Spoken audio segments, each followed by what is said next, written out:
देखो, हम उस दिन क्लास 12th का जो हिंदी का जो गद्यखंड का जो पहला चैप्टर था बातचीत, गद्यखंड का जो पहला चैप्टर था वो क्या था, बातचीत था। हम उसके बारे में कवि परिचय बता दिए थे, कवि परिचय के बारे में हमने बता दिए। आज की क्लास में हम पढ़ेंगे ये जो बातचीत जो निबंध है, जो बातचीत एक प्रकार का क्या है, निबंध है, उसका हिंदी अर्थ समझेंगे कि वास्तव में बालकृष्ण भट्ट क्या बताना चाहते हैं, वास्तव में बालकृष्ण भट्ट क्या बताना चाहते हैं। ठीक है, देखो हम लाइन बाय लाइन क्या करेंगे, एक्सप्लेनेशन करेंगे। ठीक है, लाइन बाय लाइन। ठीक है, देखो कहते हैं इसे तो सभी स्वीकार करेंगे, इसे तो सभी स्वीकार करेंगे, अनेक प्रकार की शक्तियाँ जो वरदान की भांति ने मनुष्य को दी है। कहता है इसे सभी लोग स्वीकार करेंगे, इसे सभी लोग स्वीकार करेंगे, अनेक प्रकार की शक्ति जो भगवान के द्वारा दी गई है, किसको, मनुष्य को दी गई है, उनमें से सबसे महत्वपूर्ण क्या है, वाक शक्ति है। उनमें से सबसे महत्वपूर्ण क्या है, वाक शक्ति है। यदि मनुष्य की और इंद्रियां अपनी अपनी शक्तियों में अविकल रहती और वाक शक्ति मनुष्य में ना होती तो हम नहीं जानते इस गूंगी सृष्टि का क्या हाल होता। देखो, अगर मानव में वाक शक्ति अगर नहीं होती ना, इस संसार में क्या होता है, गूंगी प्रतीत होता है। क्या होता है, गूंगी प्रतीत होता। मान लो कहीं व्यक्ति क्या होता है, एक दूसरे को क्या होता है, दुख को नहीं बता पाता। आज अगर कोई व्यक्ति अपना दुख और सुख को बताते हैं, कहीं न कहीं किसका कारण है, भगवान के द्वारा वाक शक्ति मनुष्य को दी है, उसके कारण। ठीक है, फिर कहता है सब लोग लुंज पुंज से मानो कोने में बैठा दिए गए होते हैं, और जो कुछ सुख दुख का अनुभव हम अपनी दूसरी दूसरी इंद्रियों के द्वारा करते हैं, उसे अवाक होने के कारण आपस में एक दूसरे से कुछ न कह सुन सकते हैं। तब कहता है इस वाक शक्ति के अनेक फायदा है, इस वाक शक्ति के अनेक फायदे हैं। स्पीच, वक्ता और बातचीत दोनों हैं, किंतु स्पीच से बातचीत का ढंग निराला होता है। देखो स्पीच में क्या होता है, बातचीत का ढंग निराला होता है, बातचीत करने का तरीका होता है, और बातचीत में वक्ता को नाज रखना जाहिर करने का मौका नहीं मिलता है। जब कोई व्यक्ति स्पीच देता है ना, उसको बातचीत में क्या है, नाज नखरा नहीं देने का मौका मिलता है, और बड़े अंदाज में गिन गिन कर पाँव रखता है। जब कोई व्यक्ति देखना स्टेज पर अपना भाषण देने के लिए जाते हैं, जो उसका व्यवहार है, चाल चलन है, बोलने की जो शैली है, एकदम क्या होता है, परफेक्ट होता है। क्या होता है, परफेक्ट होता है। और स्पीच में मानव को नाज रखना जाहिर करने का क्या होता है, मौका नहीं मिलता है। उस चीज़ को क्या कहेंगे, स्पीच कहेंगे। क्या कहेंगे, स्पीच कहेंगे। पुलपिट पर जा खड़ा हो पुण्यवाचन या नंदी पीठ की भांति घड़ियों तक साहबान मजलिस चेयरमैन लेडीज एंड जेंटिलमैन की बहुत ही स्तुति कराए, और तब तक किसी तरह वक्ता का आरंभ करे। जहां कोई मर्म या नोक की चुटकुली बात महाशय के मुंह से निकली, ताली ध्वनि का कमरा गूंज उठा। देखो, जब कोई वक्ता या कोई व्यक्ति जब स्टेज पे अपना भाषण देते हैं, अगर वैसा कोई बात चुटकुला सा आ जाता है, उसमें जो वहाँ व्यक्ति या दर्शक बैठे होते हैं, वहाँ ताली से कमरा क्या होता है, गूंजने लगते हैं। क्या होते हैं, गूंजने लगते हैं। तब कहता है महाशय के मुख से निकली ताली ध्वनि कमरा गूंज उठा। इसीलिए वक्ता को खाम कहाँ ढूंढकर कोई ऐसा मौका अपनी वक्ता में लाना ही पड़ता है जिससे कतरल ध्वनि अवश्य हो, कतरल ध्वनि अवश्य हो। ठीक है, अब देखो आगे समझना, वही हमारा साधारण बातचीत का कुछ एक ऐसा घरेलू ढंग है कि उसमें ना करतल ध्वनि का कोई मौका ना है, लोगों के कहे उड़ाने की कोई बात नहीं रहती है। हम दो आदमी प्रेम पूर्वक संकलाप कर रहे हैं, कोई चुटकुली बात आ जाए हंस पड़े, मुस्कुराहट से होठों का केवल फड़क उठना ही इस हंसी की अंतिम सीमा है। स्पीच का उद्देश्य सुनने वालों के मन में जोश और उत्साह पैदा कर देना है।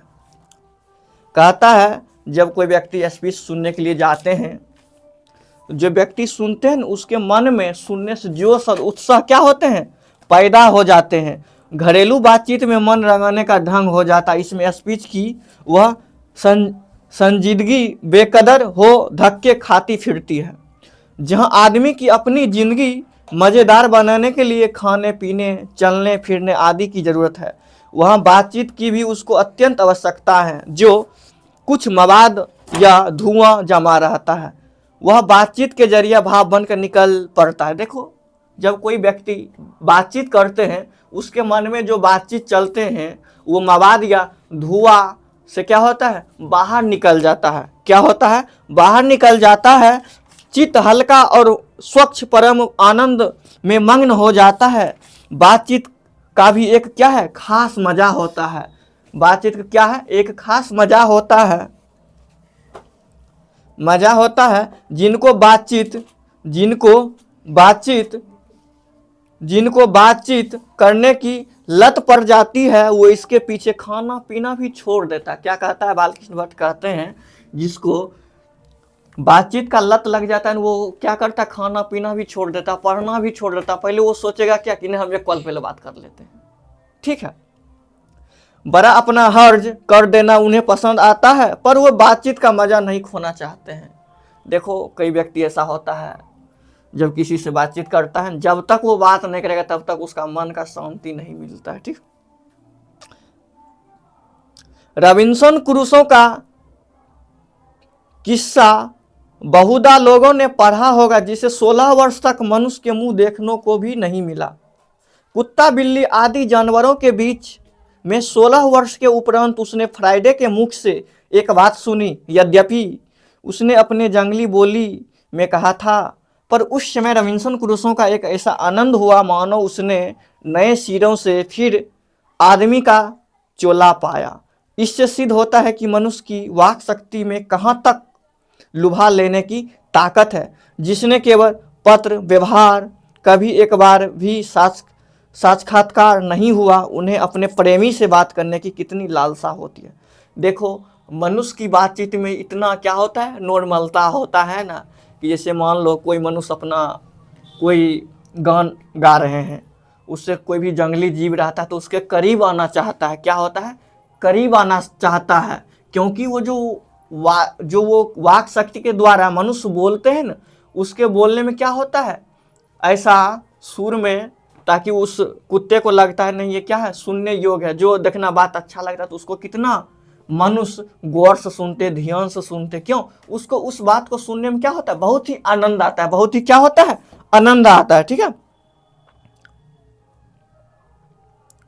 तब कहता अपना अभ्यंतरिक भाव दूसरे पर प्रकट करना और उसका आशय आप ग्रहण कर लेना शब्दों ही द्वारा हो सकता है। सच है, जब तक मनुष्य बोलता नहीं तब तक उसका गुण दोष प्रकट नहीं होता है। क्या कहता है, जब तक मनुष्य बोलता नहीं तब तक उसका गुण दोष प्रकट नहीं होता है। बेन जॉनसन का यह कहना है कि बोलने से ही मनुष्य के रूप का साक्षात्कार होता है। ये बात किसने कहा, देखो बेन जॉनसन कहता है जब तक मनुष्य बोलता नहीं तब तक उसका गुण दोष प्रकट नहीं होता है।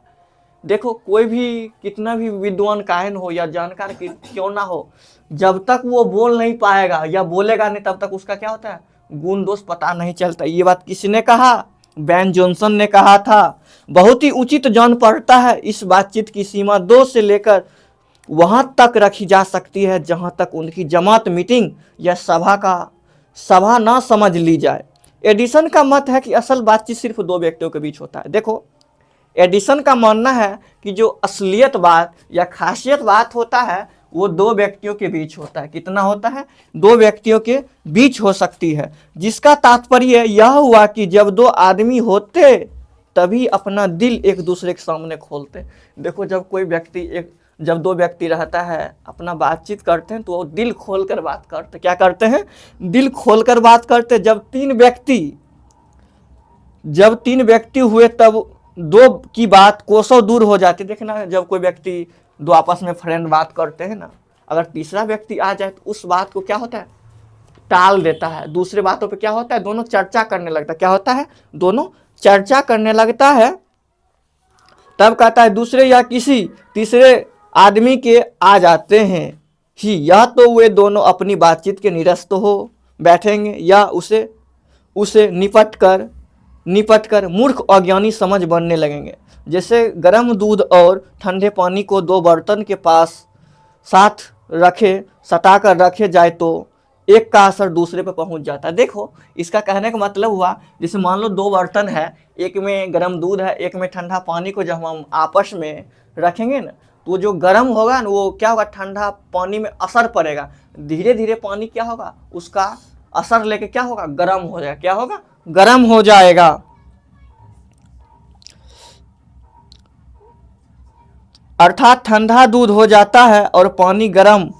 वैसे ही दो आदमी पास बैठे हो तो एक का गुप्त असर दूसरे पर पहुंच जाता है। चाहे एक दूसरे को देखे भी नहीं, तब बोलने का कौन कहे। एक के शरीर की विद्युत दूसरे में प्रवेश करने लगती है। जब पास बैठने का इतना असर होता है तो बातचीत में कितना अधिक असर होता होगा। देखो, बालकृष्ण भट्ट कहते हैं कि जब कोई व्यक्ति आपस में बैठे रहते हैं कितना विद्युत धारा प्रभावित होता है। जब कोई व्यक्ति बातचीत करता है तो उसका असर क्या होता है, बहुत अत्यधिक हो जाता है। क्या होता है, बहुत अत्यधिक हो जाता है। ठीक है, अत्यधिक हो जाता है। इसे कौन ना स्वीकार करेगा।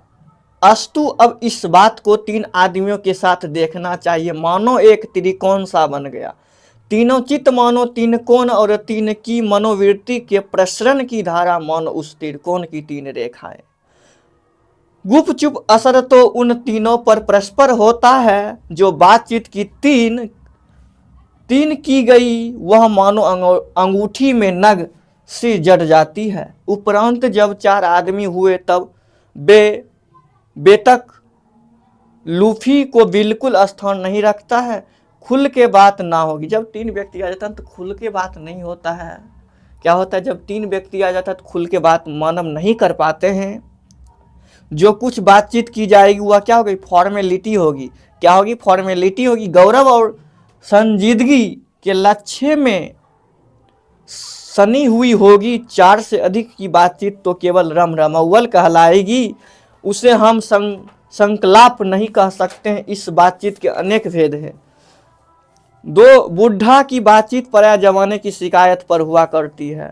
ये बाबा आदम के समय ऐसी दास्तान शुरू करते। जब दो बूढ़ा आपस में बात करते हैं तो पुराने जमाने की बात करते। क्या करते हैं, पुराने जमाने की बात करते हैं, जिसमें चार सच तो 10 झूठा। एक बार उनकी बातचीत का घोड़ा छूट जाना चाहिए। पहरों की बीत जाने पर भी अंत ना होगा। पराया अंग्रेजी राज प्रदेश और पुराने समय की रीति नीति का अनुमोदन और इस समय से सब भांति लायक नौजवानों की निंदा उनकी बातचीत का मुख्य प्रकरण होगा। पढ़े लिखे हुए के लिए तो शेक्सपियर, मिल और स्पेंसर जीव पर नचा करेंगे। अपनी लियाकत ने नशे में चूर हम चुन्नी दिगरे नेस्त अखरपन की चर्चा छोड़ेंगे। दो सहेलियों की बातचीत का कुछ जायका ही निराला है। रस का समुद्र मानो उमड़ चला आ रहा है। इसका पूरा स्वाद उन्हीं से पूछना चाहिए जिनसे ऐसा ही रस सनी बात सुनने को भी भाग लड़ा। दो बूढ़ियों की बातचीत का मुख्य प्रकरण बहू बेटी वाली हुई तो अपनी बहुओं या बेटों का गिला शिकवा होगा, या वे बिरादरे का कोई ऐसा स्मरण छेड़ बैठेगी कि बात करते करते अंत में खोड़े दांत निकल पड़ने लगेगी। लड़कों की बातचीत खिलाड़ी हुए तो अपनी तारीफ करने के बाद वो सलाह गांठेंगे जिससे उनकी अपनी शैतानी जाहिर करने का पूरा मौका मिले। स्कूल के लड़के की बातचीत का उद्देश्य अपने उस्ताद की शिकायत या तारीफ या उनके सहपाठियों में किसी के गुण अवगुण का कथोपकथन होता है। देखो, दो बूढ़ों के बीच पुराने जमाने की बात होता है, दो सहेलियों के बीच रस का समुद्र होता है, दो बूढ़ियों के बीच बहु बेटी का होता है, ठीक है। तब कहता पढ़ने में कोई लड़का तेज हुआ तो अपने सामने दूसरों को कुछ ना गिनेगा, सुस्त और बोदा हुआ तो दबी बिल्ली सा स्कूल भर को अपना गुरु ही मानेगा। इसके अलावा बातचीत की और बहुत ही किस्में हैं।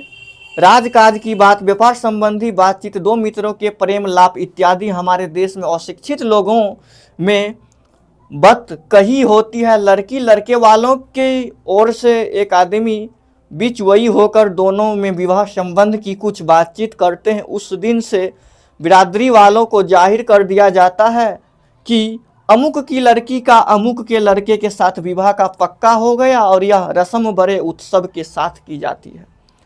तब कहता है चंदू खाने की बातचीत में ही निराली होती है, निदान की बात करने में अनेक प्रकार के ढंग और यूरोप के लोगों में बात करने का हुनर है, जिसे आर्ट ऑफ कन्वर्सेशन कहा जाता है। देखो यूरोप के लोगों में आर्ट ऑफ कन्वर्सेशन पाया जाता है। आर्ट ऑफ कन्वर्सेशन एक प्रकार का क्या है, बातचीत करने का क्या है, शैली है।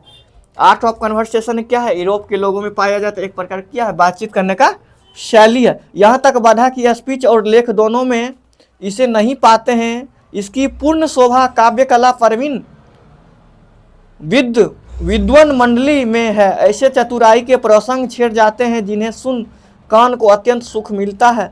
सुहद गोष्ठी इसी का नाम है। सुहद गोष्ठी की बातचीत यह तारीफ की बात है, करने वाले की लियाकत अथवा पंडिताई का अभिमान या कपट कहीं एक बात में भी प्रकट ना हो। वरन कर्म में रसाभास पैदा करने शब्दों को बरकते हुए चतुरन सयाने अपनी बात को सरस रखते हैं।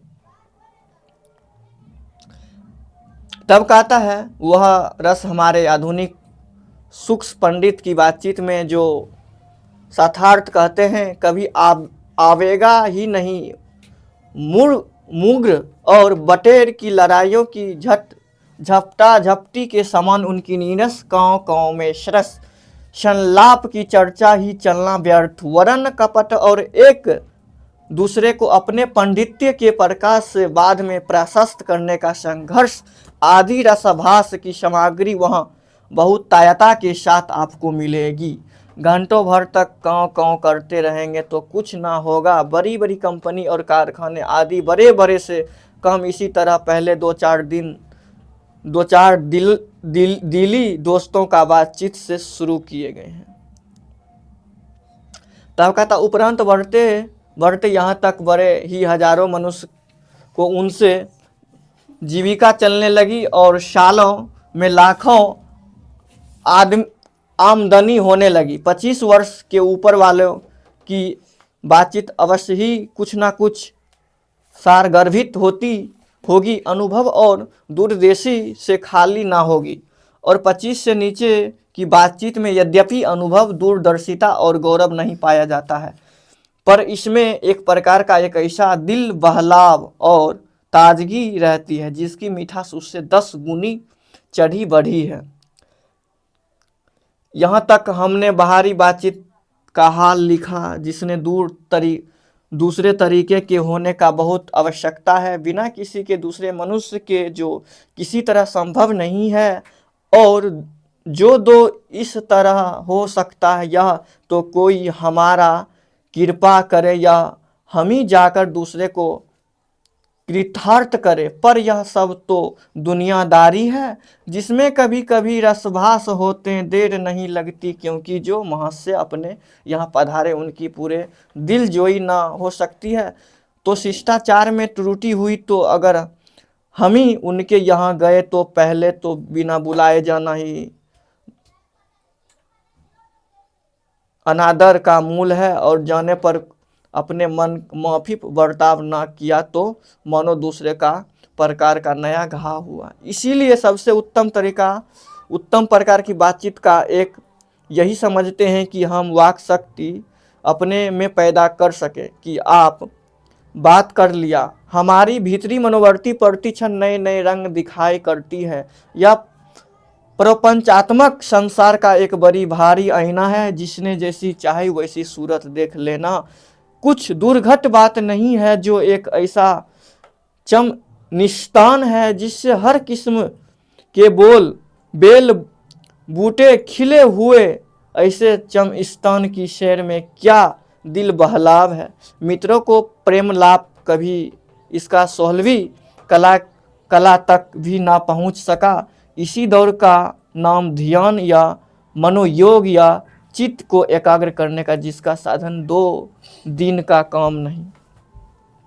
तब कहता वर्षों के अभ्यास के उपरांत यदि थोड़ी भी अपनी मनोवृत्ति स्थिर अवाक होकर अपने मन के साथ बातचीत करे तो मानो अहो भाग्य, एक वाक शक्ति मात्र एक दमन से जाने में कितने प्रकार की दमन हो गया। हमारी जहाँ कतरनी के सामने सदा स्वच्छंद चला रहती है, ये उसे यदि हमने काबू में कर लिया तो क्रोधाधिक बड़े बड़े अजय शत्रुओं का बिना प्रयास जीत अपने वश में कर डाला। इसीलिए अवाक रह जाने बातचीत का यह साधन, यावत साधनों का मूल शक्ति परम पूज्य मंदिर परमार्थ एकमात्र सोपान। देखो ये जो बातचीत जो चैप्टर था वो निबंध था, ये क्या था हमने पूरे लाइन बाय लाइन बता दी। एक शॉर्ट फॉर्म में बता देता हूँ। जो इस निबंध के रचनाकार हैं बालकृष्ण भट्ट। बालकृष्ण भट्ट ने बातचीत के बारे में बताते हैं। देखो बालकृष्ण भट्ट एक भारतेंदु युग के कवि रहे हैं और कहता है बालकृष्ण भट्ट ने, इसे तो सभी स्वीकार करेंगे जो ईश्वर के द्वारा दी गई है सबसे महत्वपूर्ण शक्ति क्या है, वाक शक्ति। आज अगर मानव को वाक शक्ति नहीं होती ना, इस संसार में गूंगी प्रतीत होता। क्या होता? इस संसार में गूंगी प्रतीत होता। आज वाक शक्ति के कारण ही मनुष्य एक दूसरे का क्या होता है, दुख सुख का एहसास कर पाता है। अगर मान लो एक पल के लिए अगर वाक शक्ति नहीं होता तो क्या होता? अगर मनुष्य में वाक शक्ति नहीं होता ना, इस संसार में जितना भी व्यक्ति है क्या होता है, गूंगी प्रतीत होता।